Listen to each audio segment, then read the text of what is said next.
The Free Agents podcast contains mature themes and adult language. Any discussion of gambling is for entertainment purposes only. Please abide by all laws in your location regarding gambling. This should be our intro. Can we start?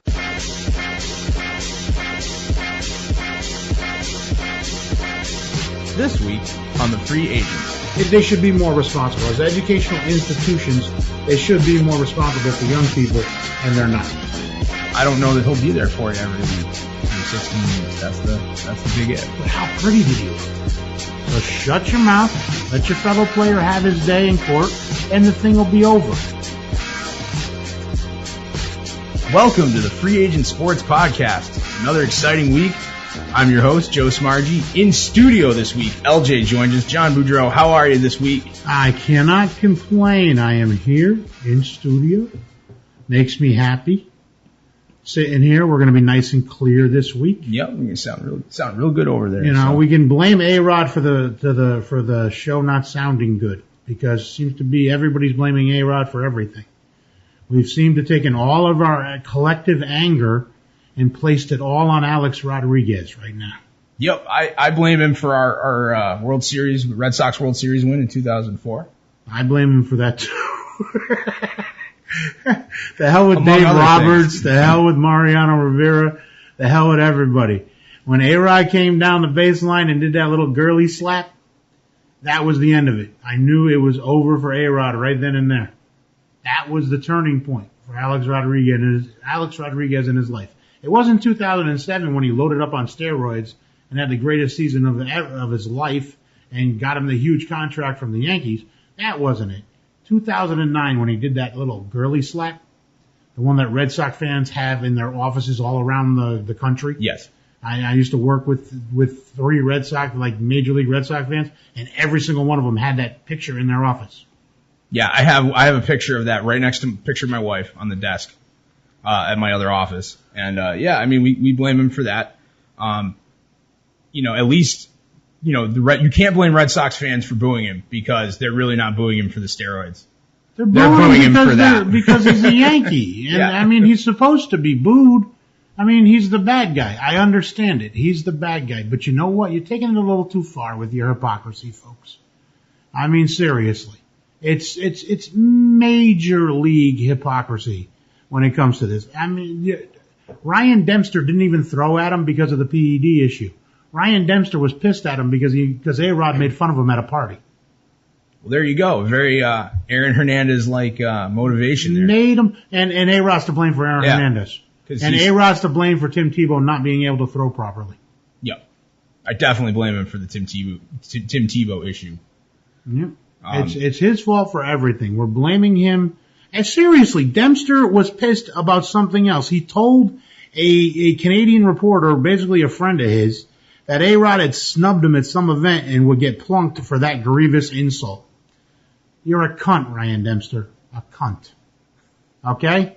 Look at me. I can pick on the guy that's down on the ground and everybody's kicking. Oh, that makes me special. You're a fucking cunt.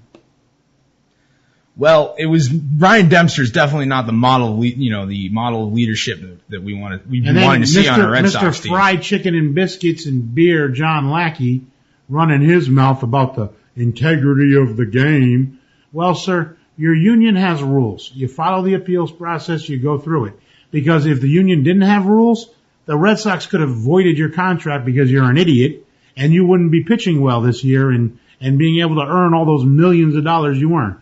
So shut your mouth, let your fellow player have his day in court, and the thing will be over. You don't need to be a whiny running your mouth, because the union is there to protect everyone, from the worst to the best.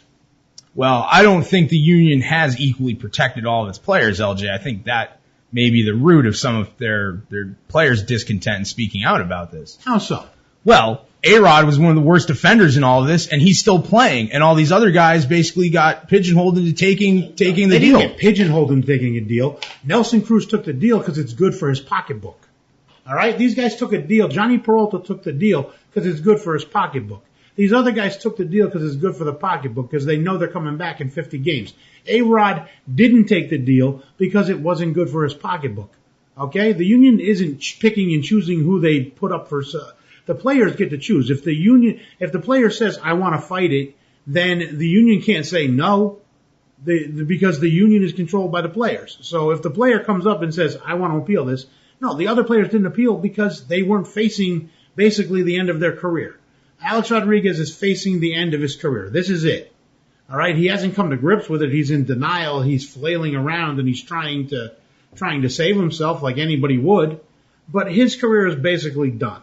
His future, may be a joke. He gets signed to a AAA contract by some owner that desperate for attention. But when he comes back from the inevitable suspension, he's going to be a laughingstock and be done. I mean, the Yankees are definitely not going to bring him back. So he's going to, he'll latch on with the Astros maybe for $1 million. Who knows? Nobody knows what's going to happen with this guy down the road. He could just be done and just go away and never be heard from again. We're wasting a lot of breath on a guy that's pretty much a useless individual right now. All he is a troll, and he's sucking all the venom from all the people that want to vent.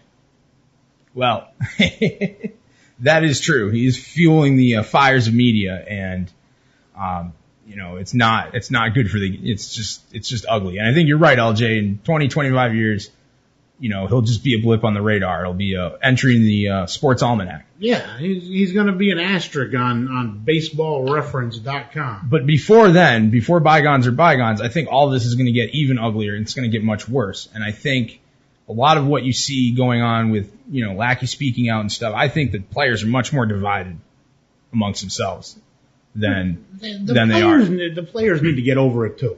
Seriously. Yeah, they do. I agree, but bunch of whiny little cunts.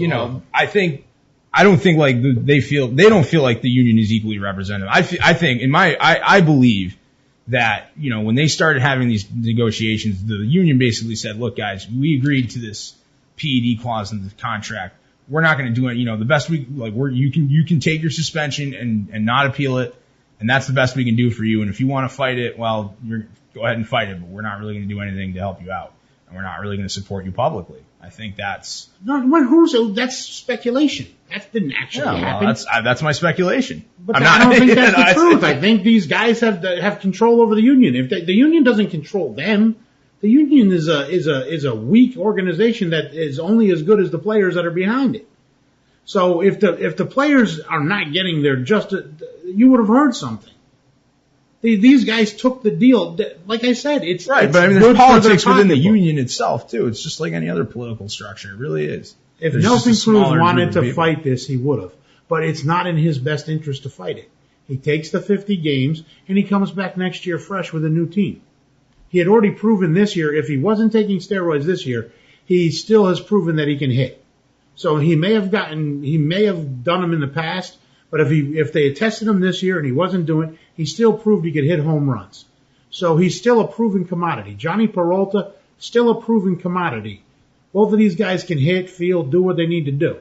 So taking the 50 games was the smart thing to do. This is not I think the players are running their mouths because players want attention. They stick a microphone in front of certain players and they're going to talk to you about everything and anything. Well, that's definitely true. I mean, John Lackey, just like I said, needs to shut his mouth because his contract would have been voided last year by the Red Sox for his behavior if he didn't have a union. Well, he probably should shut his mouth, and that's you have a good point, LJ. I also don't think John Lackey's been this exceptional pitcher over the last 5 years of his career where he shouldn't be saying anything about anything right now. He should just shut up and pitch. He should have been doing be happy that he's doing well. It might have helped. I don't know. But I mean, the amazing thing is the Yankees are on a little run right now. That's the wacky thing. Yeah. Is after they came off the weekend there with the mess, they went and they swept the Blue Jays. A-Rod's actually been somewhat productive for them, and they've desperately needed players. No, he hasn't. That's not been the difference. The difference has been Granderson's back. Yeah. And Soriano's been huge. I mean, Soriano just went on a run. Yeah, he did. He that few players go on. He just blew up. So it had nothing to do with A-Rod. I mean, let's not put anything in his lap. This had to do with Granderson coming back and and Soriano being put in the lineup and Cano coming out of the cold streak. He's been blazing hot. Yeah, he went 6 for 8 in a doubleheader with a home run and like 8 RBI. Yeah, I was happy to look at that yesterday. On he my was just team. ridiculous. I needed that. So. A-Rod, whatever. I mean, yeah, maybe some pitcher that doesn't remember that he's a formerly roided out guy that hits that lucky to hit a double nowadays.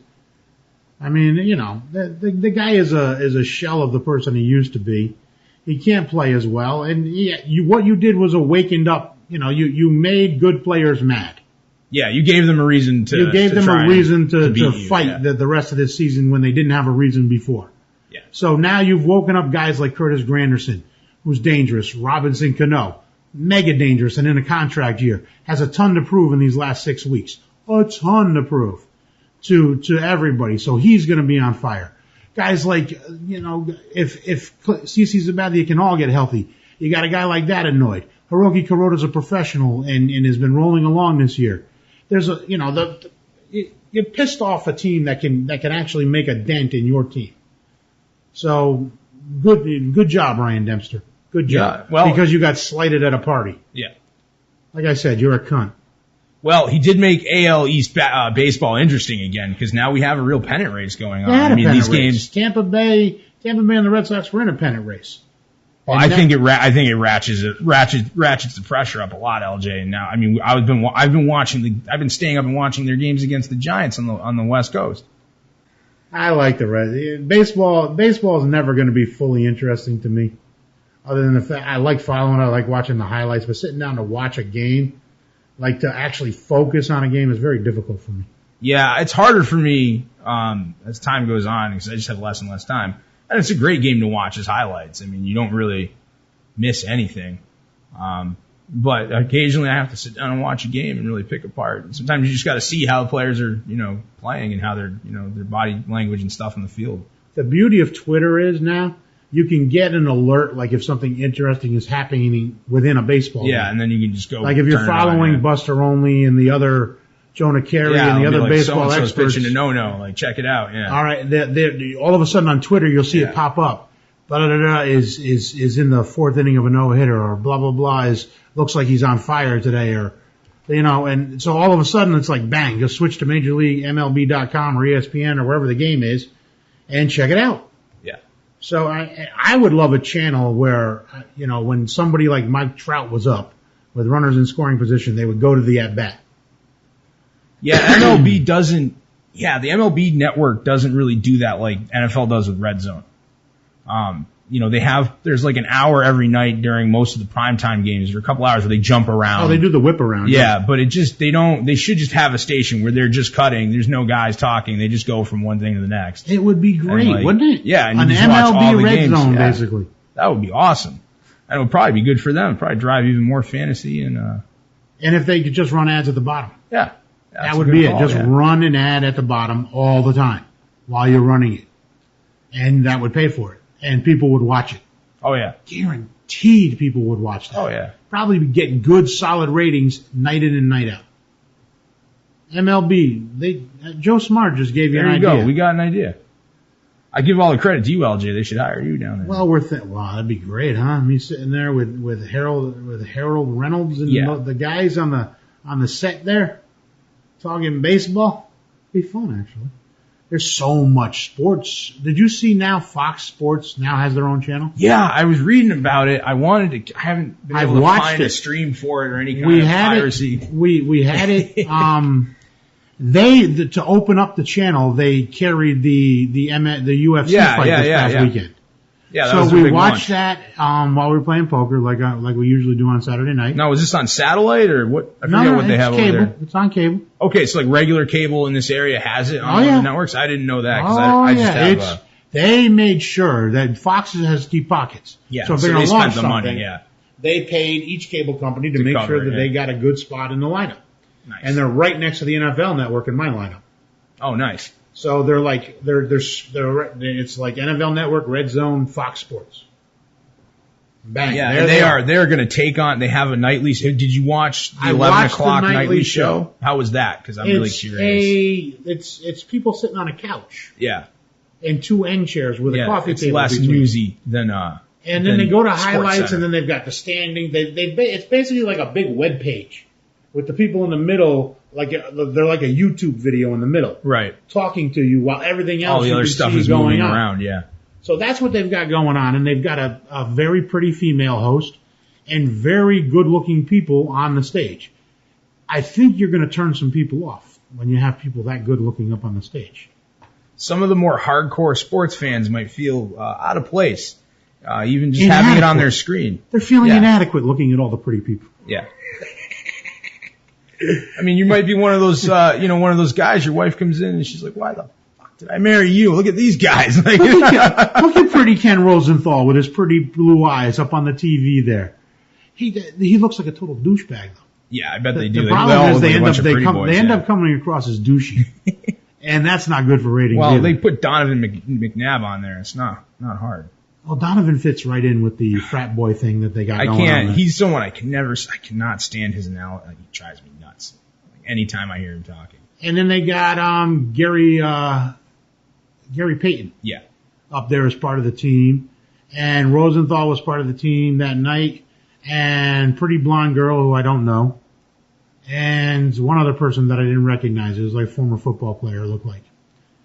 And they ran highlights. It was very pretty. The HD looked good. But I mean, NBC has a sports channel. ESPN has a bunch of sports channels.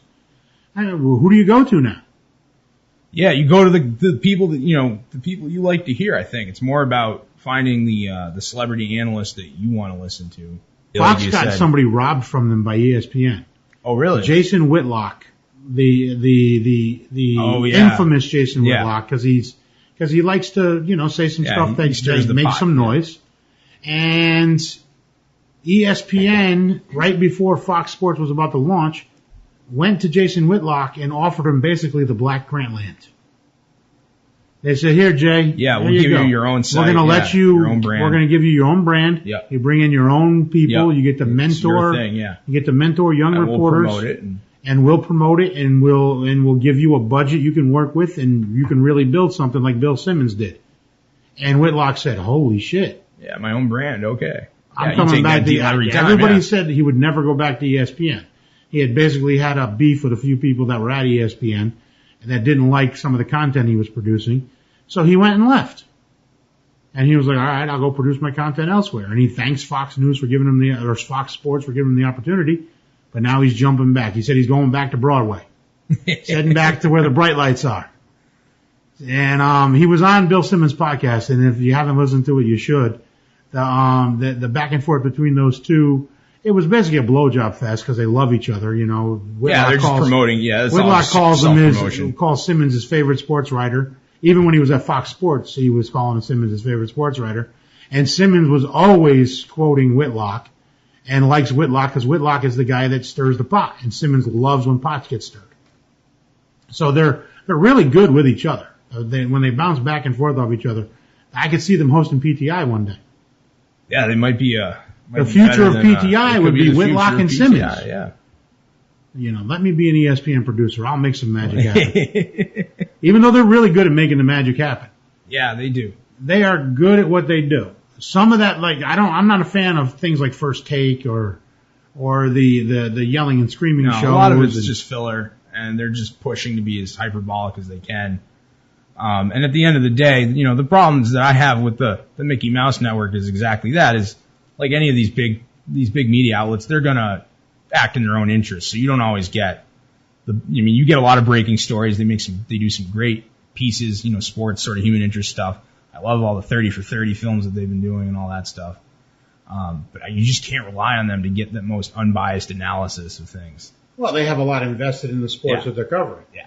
So you can't really get a lot of unbiased coverage from Fox Sports because they're invested in the product that they're trying to sell, and you can't get a lot of unbiased stuff from NBC because they cover. I mean, their biggest ratings thing that NBC has is their NFL package. If they lose the NFL, NBC might as well fold up their tents and go away. Yeah, they really have because they're nothing. Else. They have nothing else behind it. When the NFL stopped, NBC's ratings dipped into the toilet and they were a laughingstock again. It was pretty sad. So they can't criticize football. You really have to turn to independent things, the independent entities like Deadspin, if you want unvarnished coverage of sports. Or you can turn to folks like us. Or, and that's a lot of why we started doing the podcast, is so we could get some opinions out there that weren't really being voiced, that I think resonate with a lot of people. We don't need to. They don't need to shine the turd, but they end up shining the turds. Yep. That's what they do. You're not going to hear that the NCAA is a corrupt organization because these guys make a bunch of money off the NCAA's product. I mean, but the NCAA is corrupt to the bone. They hand out punishment willy-nilly. They're a bunch of scumbags when it comes to their business dealings. And they treat young people, young athletes, like a commodity that they can just move around, and then if the commodity is no longer valuable, they just discard it and don't care about it. And they should be more responsible. As educational institutions, they should be more responsible for young people, and they're not. That's the bottom line. Instead, they use these young people to make a ton of money. They use the money. They use the young people to bring boosters in so they can collect big checks. And I mean, the fundraising at colleges is just ridiculous. It's a racket. It's a literal racket out there. And the people in these development departments know that Division I big athletics brings in money. So they cater to Bubba, who, now owns 20 car lots and can give, $500,000 to the football program. They let him sit in the box. They let him watch the new kids coming in. They let him meet the recruit down at the car lot and hang out with the cheerleaders. The recruit gets to use a car for the weekend, and he gets to go to the strip club on their dime and do whatever that they do. And it's a big time racket. And then if the kid doesn't turn out to be, he twists a knee, tears an ACL. Well, kid, sorry, you're on your own. There goes your scholarship, and you're on your own. Sorry, we didn't really educate you either. At the University of Alabama, we recruit 4 number 1 starters for each position. So if one of you gets hurt, you're replaceable. Bye. Yep. Nick Saban will just roll you out of the dorm, like you never existed. What happened to Leroy? Man, I don't know. Eddie's starting in his place, though. And Eddie's going to do the same thing that Leroy was going to do. They basically, it's a factory. They don't care about players. And look at, Division I basketball. These coaches are basically just high-paid pimps. They put sneakers on their kids. They put Nike jerseys on their kids or Reebok jerseys on their kids. They get their radio shows and their restaurants and their everything else. And what do the kids get? How many of these kids actually go on to play in a basketball environment that pays off all the hard work and effort that they put in to learning the game?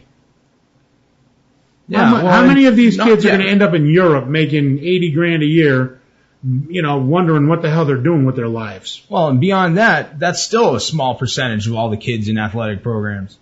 And my thing is, what kind of education do they have when they get out of these programs and they're not a NBA star or they're not playing in the EuroLeague?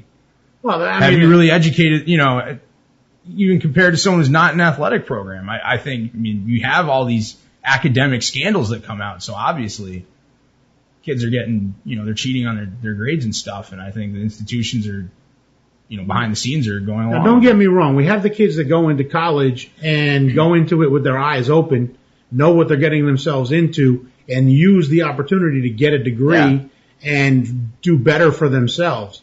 And those kids you have to commend because they're stuck in a system that they've actually flipped and used to their advantage.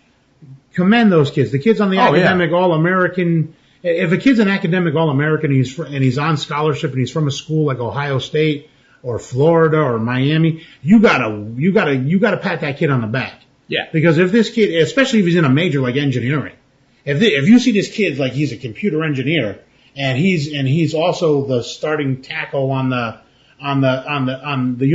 University of Miami, you got to give this kid a ton of credit because he's balancing a lot of plates. Yeah. And he's actually doing some real academic work. Yeah, and he's doing real academic work, and he's got a realistic view of how he is looked upon by society. He's like, all right, I'm not going to be an NFL player my whole life. Yeah, if I get there, great, but I'm ready for that to not happen. Exactly. Like, you're actually prepared. And if I leave the NFL after making some money, I can start a small engineering firm. Yeah, and make some more money. And make some more money and not have to rely upon, desperation and trade on my name the rest of my life. Yeah.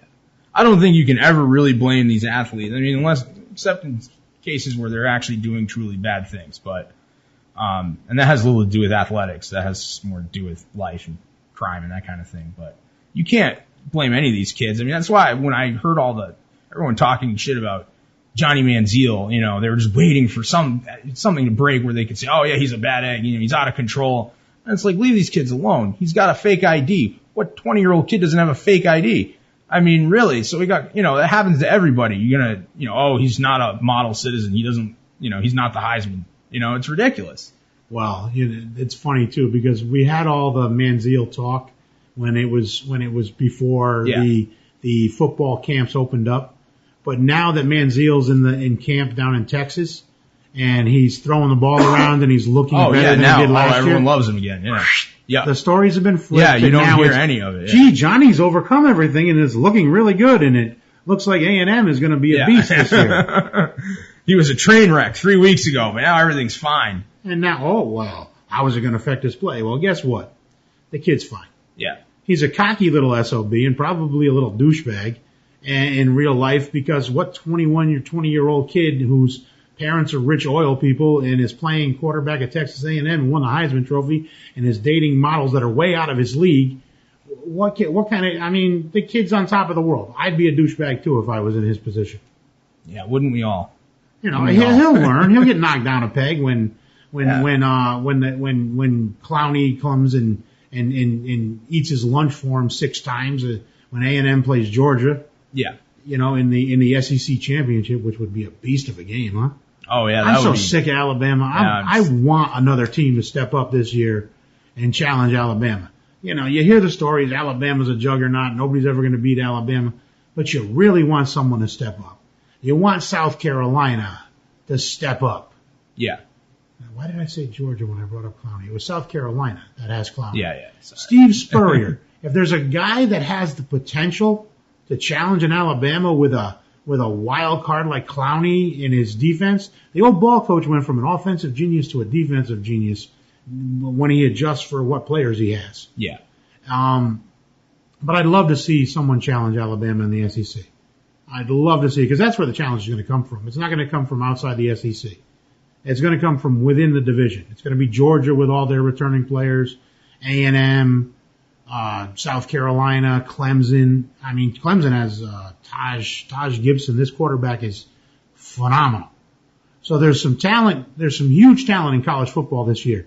If you're not planning on watching college football this year, I'd say sit down and watch, because anytime South Carolina's on your television, you're going to want to watch them, because the defensive lineman they have has been unblockable in scrimmages against other teams. I think it was the Georgia coach, when they scrimmaged him, said, we can't block him. We literally can't block him. You're not supposed to say that out loud, but no. But essentially, yeah, that's we tried. Can't block him. This has the potential to be amazing. Amazing to see this year, to see what's going to happen with that, with one player that can disrupt a football world. They say he's better than 90% of the defensive linemen in the NFL right now. Wow. Yeah. So he could be the next great. He is the next truly great defensive player to come into football. Well, we will definitely have to watch.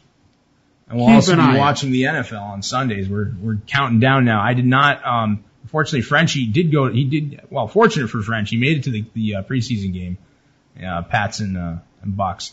I did not. I kind of fell ill the night before. So did you watch the game, Joey? I caught the game. I caught some of the highlights, and it was. And are you as in love with Danny Amendola as everybody else in New England is now? Well, I think it's going to come back to what we said when they made the trade. It's all about his durability. When he's on the field and he's healthy and playing, he looks really good. I don't know that he'll be there for you every week through 16 weeks. That's the big if. But how pretty did he look? It's talking about the overall beauty of watching Tom Brady throw to a top-flight wide receiver. I mean, Danny Amendola, let's be honest now, is a top-flight wide receiver in the NFL right now. I guess so. I mean, when he's healthy, he is fast. He has great hands.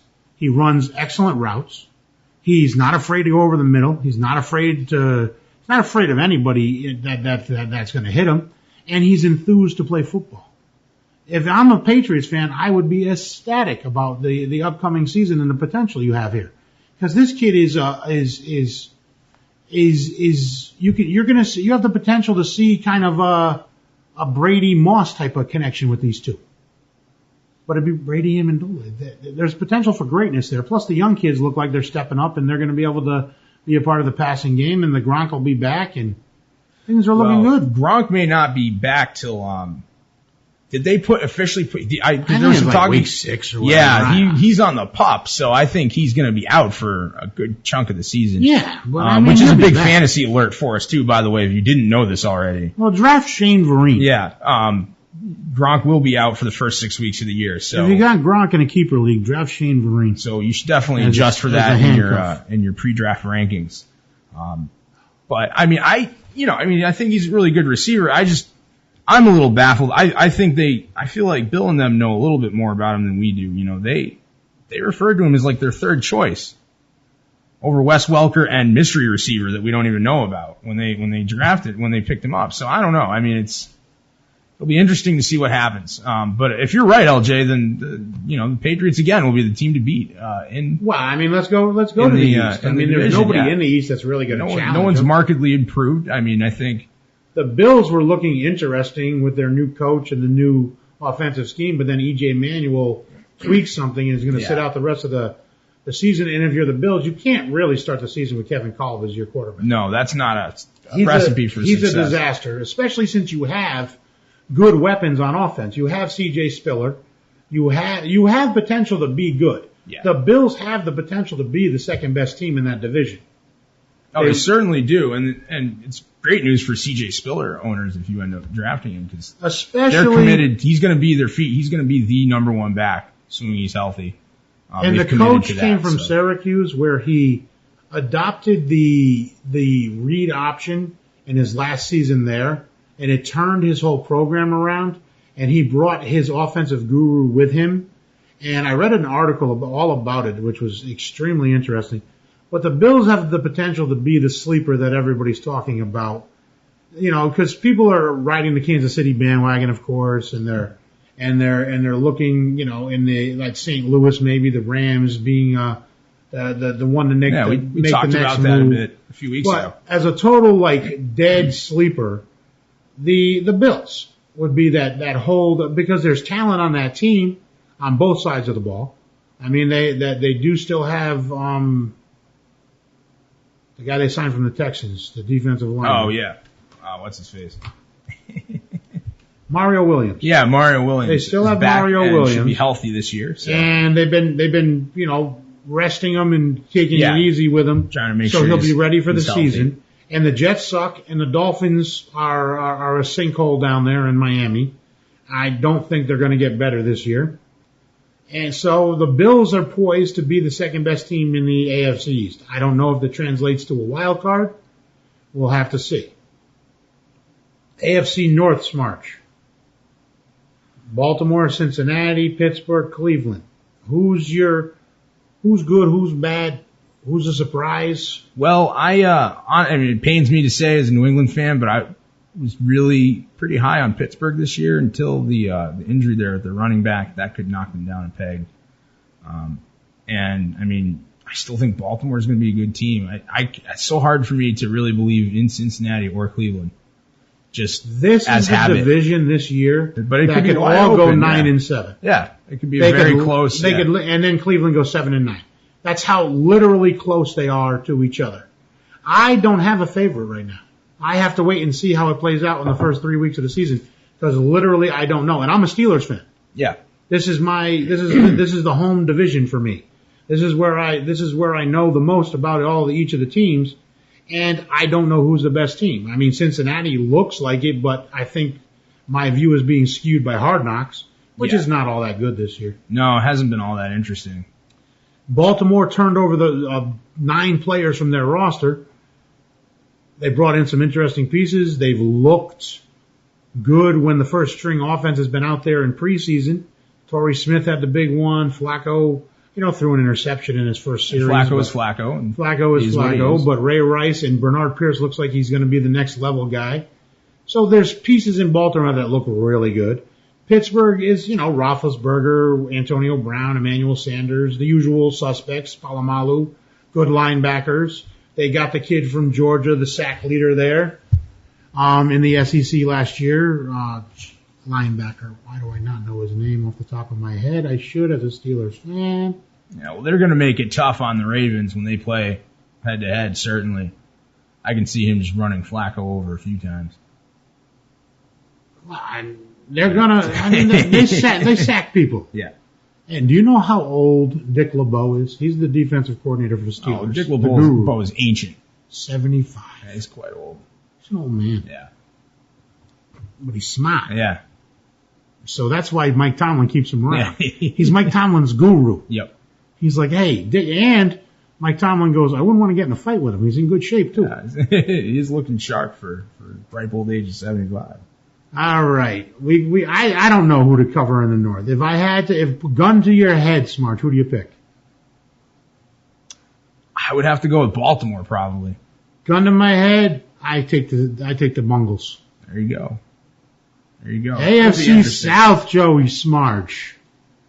Where we had, where last year it was the Texans and the Colts were the class of the division. Is the class of the division still the same? I would say so. Jacksonville certainly is not going to get it done. We've talked about that at length. Mm-hmm. With their stadium. Tennessee? Can Tennessee get it done? Mm-mm. No. So there you go. Can the Colts get it done? Mm-mm. No, it's going to be Houston. I think the Colts will make it interesting, though. They will make it interesting. The Colts by default are going to win probably 10 games. Yeah, I mean they have just because of the situation that they're in. But Houston is still the better team there. That one was easy. AFC West, not so easy. No, this is really interesting now. Denver has injuries and suspensions. Mm-hmm. Von Miller, 6 games. Bye-bye. Another fantasy alert, downgrade Denver D. Oh, definitely downgrade, because Champ Bailey's also hurt too. Yep. 2 big pieces of the defense. All right? So, safest bet during the first 3 weeks of the season? It's the over in any Denver game. Because the offense is looking good. Yeah, Wes Welker's catching touchdown passes, and they've got a committee of running backs, so stay away from their committee of running backs in fantasy. Yes. Anybody that's drafting the rookie there, Bell, the rookie Monty Bell. If you're drafting him, forget about it. Stop it. Yeah, because you don't know who's because Hillman's there because he can't block and Peyton needs a back that can block. So they might even go with No-Show Moreno because No-Show Moreno knows how to pick up the blitz. That's literally what it's coming down to. If the kid knows how to pick up the blitz, because the offense is going to be a lot like the old San Francisco 49ers offense. They're not going to run. They're going to pass. Yeah. It's going to be a lot of short passes to Wes Welker instead of running plays on first down. That's what you're going to see out of Peyton Manning because that's what he's good at. And he's also going to take what the defense is giving him.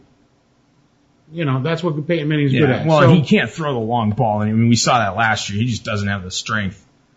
Not that he was like the strongest arm in the league, but he's definitely more noodle arm than he has been. He used to throw the balls to Marvin Harrison quite well. Yeah. He's not, so I think, Wes Welker is just such the perfect addition for that offense. So yeah, you can expect them to score crap tons of points. And it'll really come down to how does the defense form up going into the later part of the season. Yeah. Once they get people back healthy and back from their suspensions, Denver should be able to close out the season strong and be one of the favorites to go to the Super Bowl. Now, who brings up the rear behind them, Joey Smarge? Well, Is it the Chargers? Who brought up the rear behind them at 7-9 and turned over their coaching staff. And it's, you're looking at a team that's in flux right now. They have some interesting pieces on offense and defense. Ryan Matthews is in his last chance to be a starting running back in the NFL. Phillip Rivers is in his last chance to be a decent quarterback in the NFL. They've got some good young wide receivers that are waiting to break out, but nothing really excites you there, right? Yeah, It's a tough toss-up. I think Kansas City is a little bit better built to win some more regular season games. You don't believe in Matt Flynn and the Raiders? Not really. I'd love to see the Raiders win more, but I can't. They're I not can't good. believe in the Raiders. You can't believe in the Raiders at all this year. The Raiders have a very good chance of getting the number one pick and getting Clowney. Yeah. Which would look like oh God, Richard Seymour's still in Oakland too. Yeah, he is. He's Seymour waiting. and Clowney. Oh boy. Yeah. That's just scary to even Yeah. think about. But yeah, you're right. Kansas City Yeah, should be the second best team in that division. Yeah, and Kansas City will be that team that people will be really high on them for a chunk of the season. But then as they get, they're not going to get it done. I think they'll, going down into the playoffs, obviously Denver's going to end up moving on. But, Well, I mean, let's look at Kansas City's schedule. They open with Jacksonville. That's a win. see. Dallas at home, and when teams come to Kansas City, it's always hard for them. So let's call that a win. Yeah. They have to go to Philly on a Thursday night. I'd say a loss. Yeah, I think you lose to Philly there. And on a short week, you have the Giants at home. Early in the season, you might be able to. That's going to be a close game. You might be able to beat the Giants. We should definitely go watch that. Next, they go to Tennessee. I think they win. Beat Tennessee. They have the Raiders at home. That's a win. They have Buffalo at home. I mean, not Houston. They have Cleveland at home. Oh no, they have Houston at home, after which is the a tough game. But again, teams that come to Kansas City always have problems. So if Kansas City has any kind of momentum coming into this game, you could see. Man, that's an unpredictable one. Yeah, let's call it a loss right now. Cleveland, a win. Buffalo on the road in Buffalo. We just said Buffalo has a chance to be good. That's a toss-up game. Yeah, you could get some weather, might swing things. They don't play Denver till late in the season. Bad for them. After a bye week. Yeah. But they're coming off their bye and they're going to Denver. A 4:00 game may even get moved to a Sunday night game if NBC decides to poach them. This could potentially be a division deciding game right here. Then they have San Diego, which they should win. Denver again, and then they have the Redskins in Washington. But then they got the Raiders. Then they got the Colts. So it's not an easy schedule. Luckily, they got the Raiders twice and the Chargers twice, and the Browns and the Bills. I mean, I don't know, Jacksonville. It's a tough schedule.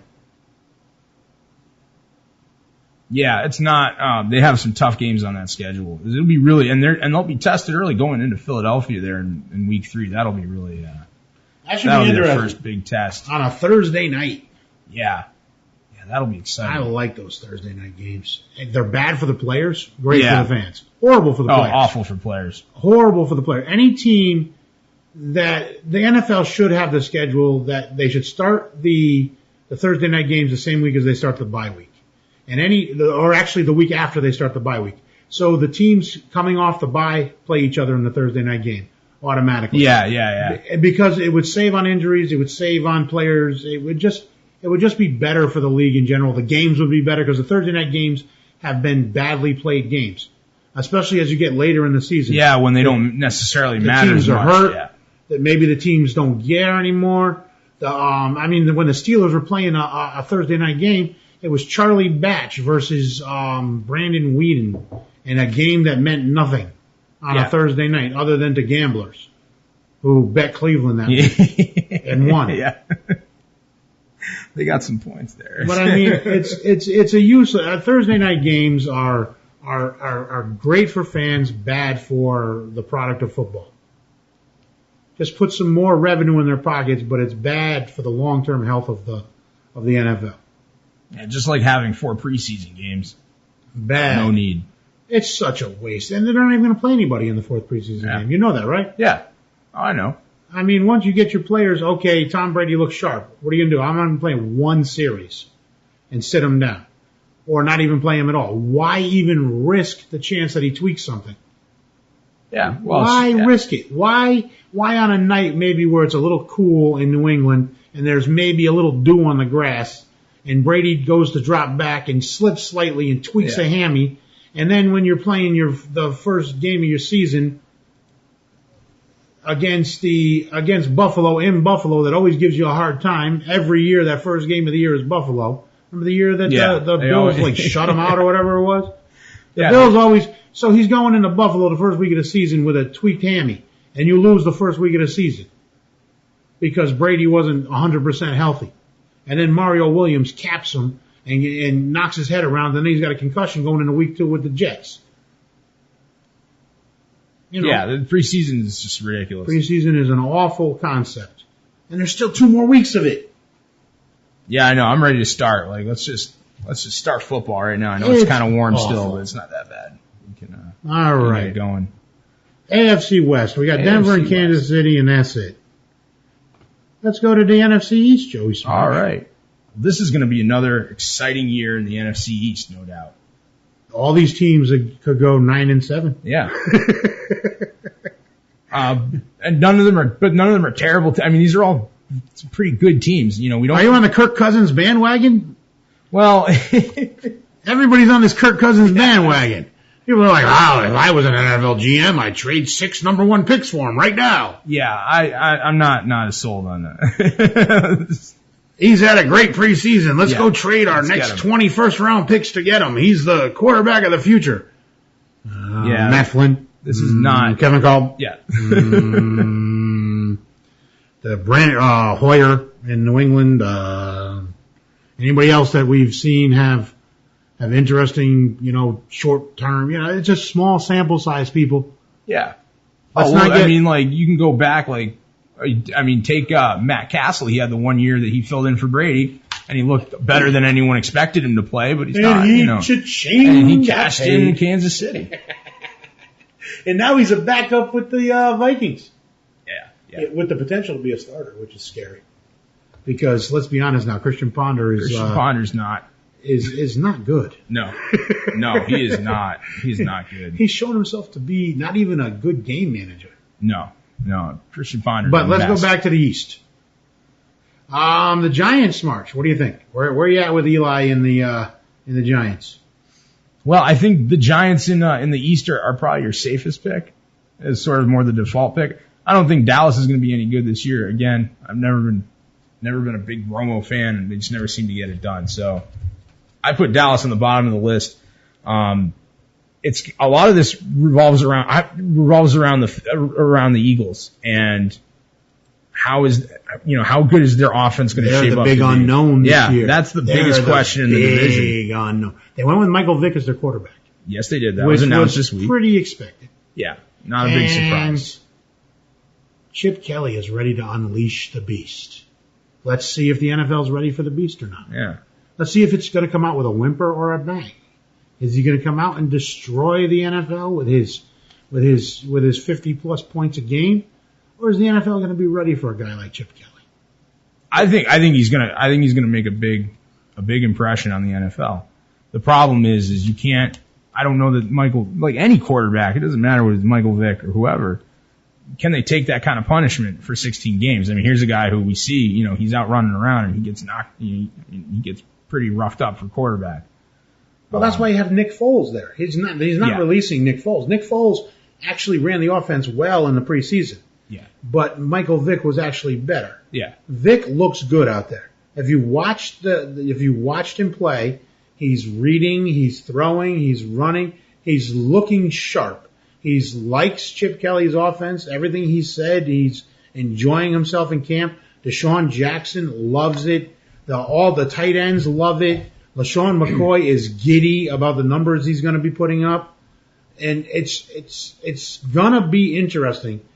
Michael Vick can run around. Nick Foles is there. And let's be honest now, the kid from USC, Barkley, has looked good running the offense too. All 3 of the guys they have in camp at quarterback are capable of running Chip Kelly's offense because it's still a basic offense. It's still just 4 reads. It's still the same formation. You just have 4 different reads attached to each formation. Right. So you have to learn 10 formations and 4 reads for each formation. That's what you have to learn as a quarterback. Well, it'll definitely remain to be seen, but I'm excited. I'm going to be watching. I'll be watching some Eagles games this year. Eagle games. You know what? Let's look at their schedule. Yeah, let's check their schedule out. All right. They open Oh, here we go. Monday night at Washington. Oh, there you go. That's going to be 7 o'clock on a Monday night. It's an early game. Can we just fast forward 2.5 or a week and a half or whatever and just start the season already? September 9th. We'd have to fast forward 2 weeks and a half. Yeah, 2 weeks. Yeah. That's a long time. I know. It's 2.5 weeks. It's close to. I don't know, LJ. I've definitely lost 2.5 weeks of my life at some point. That's a common occurrence. That was a lot of acid, Joe Smarge. Then they play San Diego. Then they play Kansas City. So it's Andy Reid. Yeah. It's Kansas City coming to Philly, and Andy Reid bringing Alex Smith to Philadelphia. How brutal do you think the Philadelphia fans are going to be? Oh man, that's going to be the best Thursday night game of the whole year. Over under on how many people ask Andy Reid how his kids are in the Philly crowd. In the crowd? In the Philly crowd. Because none of the players will do it. Players will. All right, how are we scoring? Like guys, we actually hear. Like you have to hear them on. Yeah, the thing? you have to hear them on. So they're only going to. I mean, everybody's going to want to ask that question. But like, I don't know. I give like you probably hear about 10, maybe. No, that's a little too high. You probably hear maybe. I'd say I'd go around like 5.5. Do you think the sign makes it through security? Andy Reid, you're a hell of a father. Oh no. Do you think Philly fans go that bad? No, Do you think they have the it in other them? Philly fans will beat you up. No, but do you think the Philly fans will go that far and taunt Andy Reid like that? Yeah, they might. I don't know. I just don't think they let that sign through security though. No, I don't think the sign gets through security. The Philly fans are notoriously they're rough. You know, they do not mess around. Do they start chants like Happy Father's Day? They might. I mean, it could get brutal. Philly fans are mean people. Then they travel to Denver without Von Miller. Yeah. So there's. What do you think the over in that game is going to be? It's a game in September in Denver, where the balls fly further. Yeah, they're both going to put up at least high 30s. So it's going to be an amazing game. Like high set like 70s, like 70-ish. You can set it at 70. Yeah, somewhere and in that. That's 35 apiece. Yeah. And that's even low. That's you still go over. It'll be interesting to see where the line is that week when that game starts. I wonder if you can bet it right now. I wonder if you can get a line on it right now. Yeah, and then they travel to the Giants. This is a hard schedule. Yeah, they have a real meat grinder here. They got Kansas City, Denver, then New York. New York. Then they got to travel to Tampa Bay. Yeah, and teams don't always. I don't know if Tampa Bay is very good this year, but teams. No, they're pretty good though. They got Darrelle Revis. Oh, that's true. They've got a defense that's pretty stacked. Gerald McCoy, Darrelle Revis, they're going to get to you. Now, is Schiano smart enough to counter what Chip Kelly's doing? That's what it's going to come down to. You're going to have to game plan for Philly in a different way you game plan for other teams. So it's going to come down to the chess match too, who you're matching up. But Darrelle Revis makes it interesting because a guy like Chip Kelly takes advantage of mismatches. Yeah, and Revis gives you an advantage on a defense because he allows you to mismatch against the offense. That's the beauty of a guy like having Revis because he's the Revis Island. You can sit out there on Deshaun Jackson all day, and Deshaun Jackson becomes a non-factor. So then you can send an extra guy. It makes it more interesting. Then they got Dallas again, then they got the Giants again, then they got an easy game with Oakland, but then they go to Green Bay. Another powerhouse another game. Interesting game, yeah. Another powerhouse. That's a 1 o'clock on a Sunday game. That's a beautiful 1 o'clock game. That's a nice thing to wake up to. Then they got the Redskins. Then they go to their bye late in the season. Time to get healthy. They're going to need it. Then they come out of the bye against an Arizona team that I think is underrated. A Detroit team that's going to put up some points and has some horses on defense, and I don't know. They're an interesting team for me this year. They're one of those question mark teams, the Lions. Then they got an easy game with Minnesota. Adrian Peterson, whatever. Then they got the Bears, who, they got a hard schedule. Then they end at Dallas. Are you still as high on Philly? Well, like I said, LJ, to me, they're really the big question mark in the division. And that's why I said really the Giants kind of are the default team I think they're the chalk there. Because they just always, I mean, they haven't made any giant improvements, but they also haven't. I say the chalk is Washington. You think so? Because they get a Rackbo back, and they're going to be better on defense this year. Well, we'll see. I mean, Washington is also another question mark, and I think RG3 is ready. I think they're just holding back just to keep him healthy, so Shanahan doesn't have to hear any nonsense about, am I looking out for the kid's health and the better interests of him, the team, and everybody. Yeah. And I'm not just, so he's making sure that RG3 is ready. He's also lighting a little fire under his ass because he sees Kirk Cousins doing so well. That gets the competitive juices flowing in a kid like. That's good motivation for a younger player. It's definitely a good motivation for a kid like him. I think it's a healthy competition at quarterback. It will keep the fire lit under his ass. He won't become complacent. He won't end up like Mark Sanchez. Oh God, Mark Sanchez, what an awful quarterback. I don't know him as a human being. In fact, he probably is a nice guy.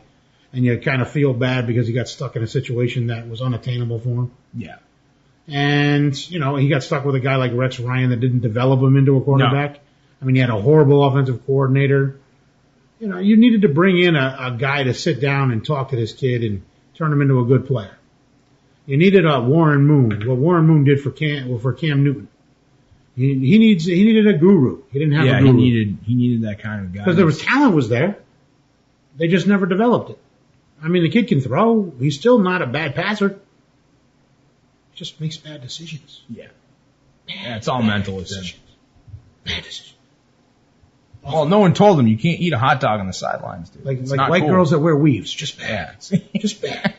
White girls, stop wearing weaves. Stop it. And no cornrows. All right. Green Bay, NFC North. Green Bay is always a favorite in the NFC in their division. How much do we love Green Bay? I don't understand. I've been waiting for Green Bay to have a year where they really regress because it seems like people are aging, pieces have left, and yet they're kind of like the Patriots in that they keep the machine going. Green Bay as long as they have Aaron Rodgers there. They have a good quarterback. That they do, and they've built taken around advantage. the good quarterback. That's what they've done. They have two wide receivers that can break games open. Jordy Nelson and Randall Cobb can break things open. They are the definition of explosive receivers. Jermichael Finley's looking healthy and like he's in beast mode right now. They say in camp that he can't drop a pass. He's in beast mode right now. And then you got the Eddie Lacy at running back who's just a big, strong kid who can run between the tackles. That's all you need. The defense is going to be healthier and younger this year. Woodson's gone. He's stuck with the Raiders now, and Clay Matthews is their leader, and let's see what happens. It'll be interesting. It'll be interesting to see how Chicago plays against them. I like Chicago. Yeah, you've been big on Chicago. I like Chicago.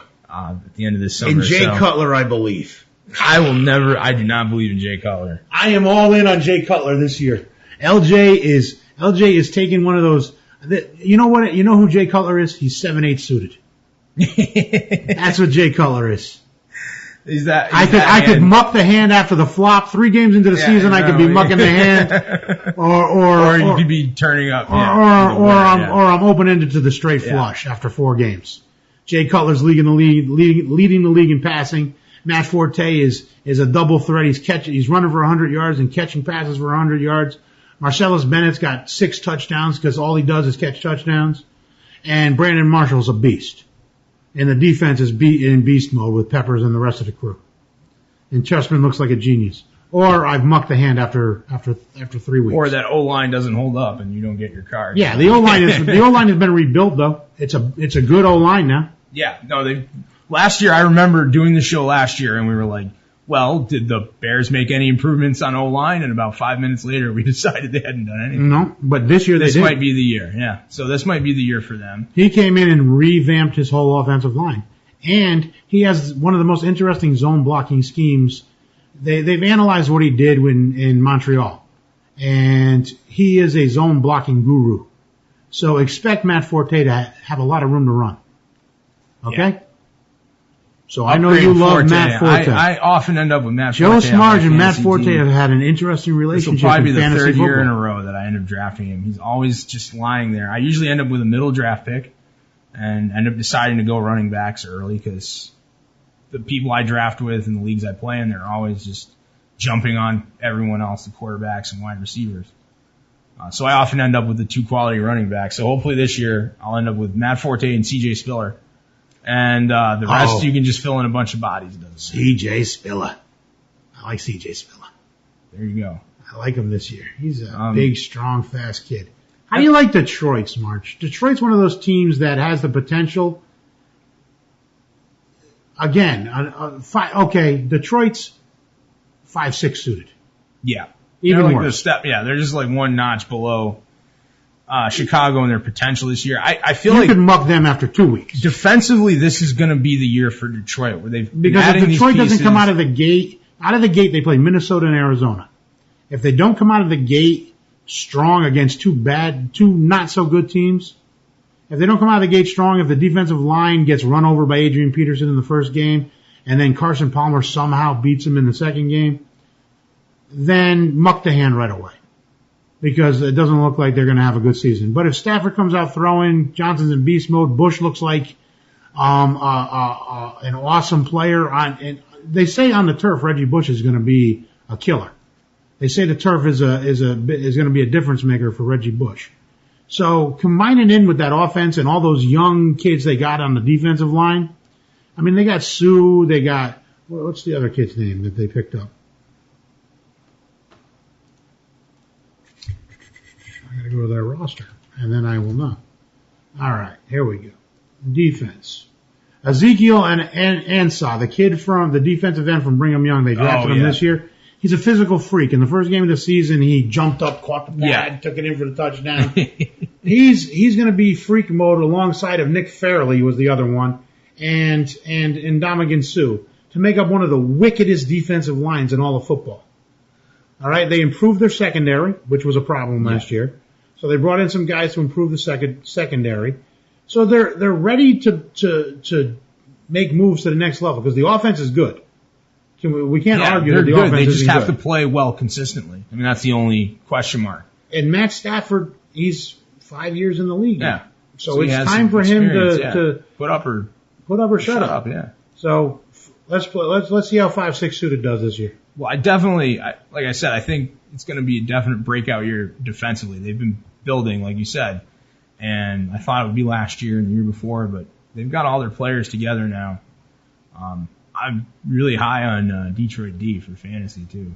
So I think they're gonna create some havoc out there. Interesting. They'll be the best defense in the division, certainly. I'd bet on the Bears being better than them on defense. No, we'll see. Because the Bears have a good defense. They do, but they got some good players. All right, NFC South. Atlanta. How you feeling about Atlanta? And Matt Ryan, Julio Jones, Roddy White, Tony Gonzalez, Steven Jackson. Atlanta will disappoint us again this year, like they do every year, and they will have a good year and maybe make a wild card and then just fizzle out. Because that's what they do. Last year, they got to the championship game, and then lost, and barely lost. Yeah, that was close. So they're due to fizzle again. No, that was the peak of Atlanta. No, I think this year they flipped the switch. You think so? This is the team that has the thing that teams value a lot, which is continuity. The offense is they're inserting a better back than Michael Turner and Steven Jackson. He's just better, and he's going to be in a better situation in Atlanta. He's not going to be the focal point of an offense of the defense. Because Julio Jones and Tony Gonzalez are there. Yeah, they have legitimate threats. So Steven Jackson for fantasy players, Steven Jackson is a very good choice as that second running back. Take him. Don't be afraid to take him at 12, 13, 14. Don't be afraid to take him there. If it's a running back league, and especially points per reception, because he will catch some passes. Yeah. In that Atlanta offense. So I say Atlanta's still the odds-on favorite. New Orleans is going to be back and challenge them. I just think Sean Payton's ready to take the world by storm. Oh, no doubt. I mean, last year was a wash for them, and they're all they're ready to go. I mean, they want to reclaim their glory, no doubt. So they got to be the odds-on second favorite in the South right now. Then Tampa Bay or Carolina. Who do you love? I think Tampa Bay is better than Carolina. Yeah, you don't think Cam Newton's ready to make moves with Greg Olson and Steve Smith? I'm not sold. Well, Jonathan Stewart's hurt, ladies and gentlemen, so D'Angelo Williams will be getting 100% of the carries. Yeah. I don't know how you feel about that. Yeah, that's not. But he is a running back that will be getting. He's not going to be any committee anymore. There won't be people poaching carries from him near the goal line anymore. True that. So don't be afraid of him anymore. Yeah, no, you should definitely grab him. And Carolina closed the season winning 4 games in a row last year. They did. It's really, I'm not sold on Carolina, and it's not really so much Cam Newton as it is. I just don't know that the rest of the team is that great. And defensively, I mean, John Beeson's back. Yeah. They got one of the best young linebackers in Kirchhoff. We'll see. They've got good linebackers. I'm just not sold. Good linebackers. I'm not sold, LJ. Good linebackers. Passing on Carolina. All right, fine. Smarge is mucking that hand before he's not. Smarge is out smoking a cigarette while Carolina's dealt. You can deal that and throw it in the muck. I don't want to see it. He's like muck Carolina right now. There are no aces under those cards. All right, we're heading to a very nice casino in the NFC West. Another. This is another free for all division. I mean, this is parity in the NFL, definitely. Well, I mean, San Francisco and Seattle got to be the class of the division, right? Oh, undoubtedly. I mean, are they gonna? Right now, you have 2 teams, San Francisco and Seattle, that are very even in talent and coaching and I mean, it's going to come down to small intangibles, injuries, schedule, who you get at what time of the year. You know, San Francisco opens with Green Bay in San Francisco. Then they go right to Seattle in the second game. Then they play Indianapolis. They don't get any kind of relief coming out of the gate. No, they do not have an easy start. And then they got in St. Louis, who beat them last year and tied them. You play Houston. Then they play Houston. Then they're Arizona, who gave them a tough time last year. Then they get their first off, break, but then they have to travel to Tennessee. Yep, and then to Jacksonville. And then to Jacksonville the next week. Yep. So they have to go across the country 2 weeks in a row. I'm guessing he stays in Florida for the week. And I'm guessing they don't leave Tennessee and go back to San Francisco. No, they're going to enjoy the nightlife in Florida. They're going to go to Disney World. Yeah. Yeah, nice family oriented activities, I'm sure. They come off the break in a game with Carolina, which they'll probably win because it's at home. But then they go to New Orleans. Then they go to Washington. Those are 2 tough games. Without a doubt, 2 tough games. Those aren't easy games. Then St. Louis again. Then Seattle again. Then they got to go all the way to Florida again for Tampa Bay. Then they have Atlanta coming across the country to play them, which is on a Monday night, late in the season. Ooh. And then they finish with Arizona. That's a real meat grinder to schedule, LJ. All right, now let's check Seattle. All right. Well, they open at Carolina. Which we just said is much easier. Yes. And they got San Francisco, but then they got Jacksonville. Yeah. And then they play Houston. Then they go to Houston, which is their first. That's a tough game.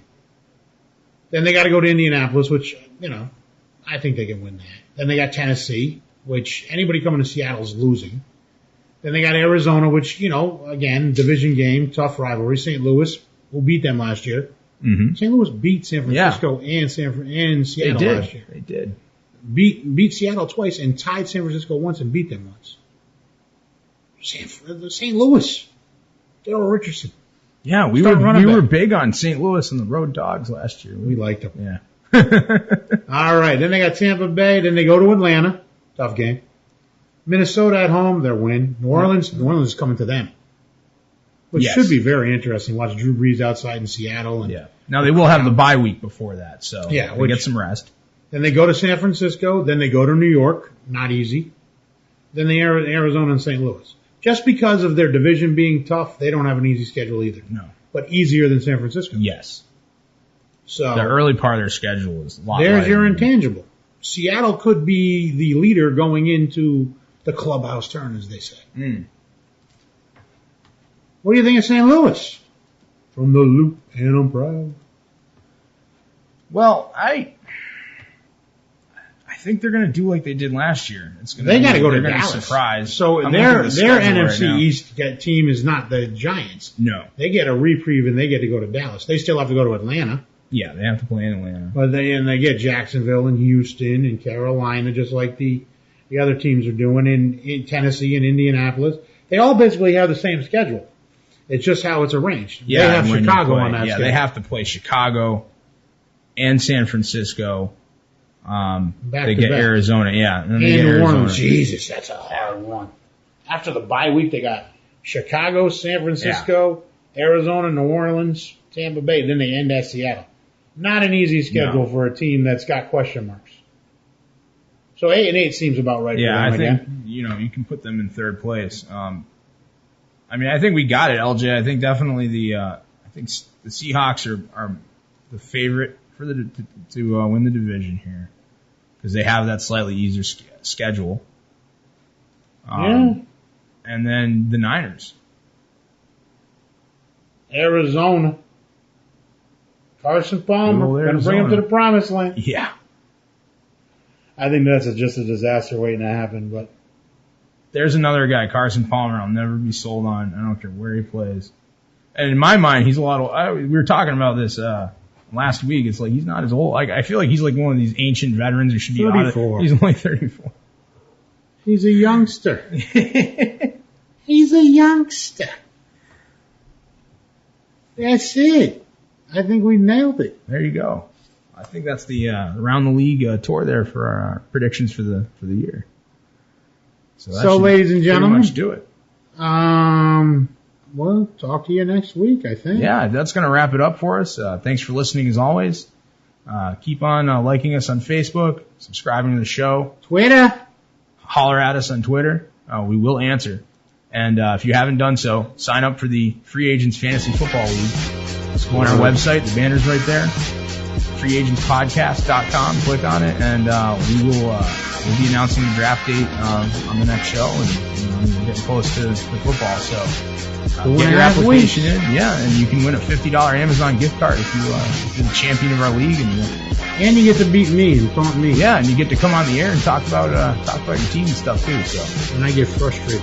You don't want to you don't want to face angry LJ. Okay, man.